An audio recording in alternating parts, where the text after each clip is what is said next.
सुमारे 2.5 एकरावर पसरलेलं नागपूरच्या मध्यवर्ती भागातलं हे मोर भवन बस स्थानक काही वर्षांपूर्वी एसटी महामंडळाकडून शहर बस सेवा पुरवली जात होती।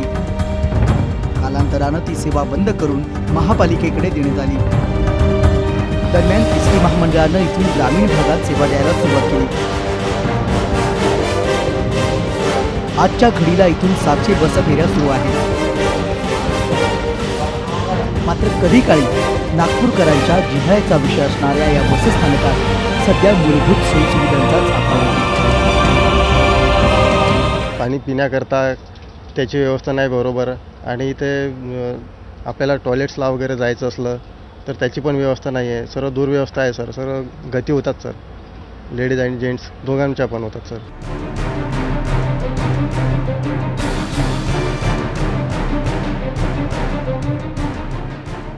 अकरा फलाट असलेल्या मोर भवन परिसरात ना बसायला खुर्च्या ना थंडाव्यासाठी डोक्यावर पंखे, त्यामुळे ऐन उन्हाळ्यात प्रवाशांना आडोशासाठी झाडाचा आसरा घ्यावा लागतोय। पाण्याच्या टाकीतल्या 2 नळातून उन्हाळ्यात गरम पाणी येतं तर पावसाळ्यात गढूळ।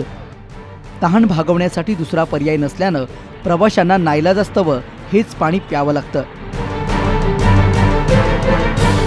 नाही म्हणायला बसस्थानकात नवरूप देण्याच्या हालचाली सुरू झाल्या, मात्र त्यातही आचारसंहिता आड आली।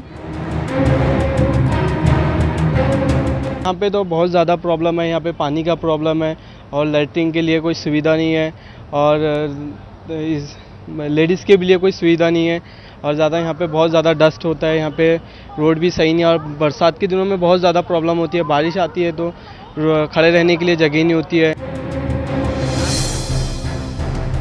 मोर भवन बसस्थानकातून दररोज 25,000 प्रवासी ये-जा करतात आणि तेही डांबरीकरण नसलेल्या उखडलेल्या रस्त्यावरून।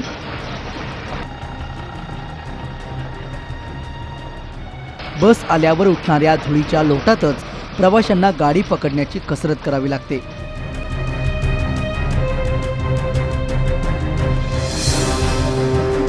आम्ही आता पहिले डांबरीकरण त्याचा आमचा जो प्लॅन आहे तो मंजूर झालेला आहे आणि आता ही आचारसंहिता संपल्यानंतर डांबरीकरण सुरू होईल। दुसरं, बस स्टेशनचा विकास करण्याच्या दृष्टिकोनातून आम्ही एक्सप्रेशन ऑफ इंटरेस्ट मागितलेला आहे। हे विकासक चांगलं असं काही प्रपोजल बसस्थानकाच्या दृष्टिकोनातून देतील, त्यांचं ते प्रपोजल पुढे महामंडळाच्या स्तरावर ते मंजूर होईल। गाव तिथं एसटी असं म्हणत एसटीनं राज्यात आपला विस्तार केला खरा, मात्र एसटी आगारांमधल्या सुविधांचा अभाव पाहिल्यावर हे आगार एसटीचं की समस्यांचं हा प्रश्न पडल्या वाचून राहत नाही। जितेंद्र शिंगाडे, जय महाराष्ट्र, नागपूर।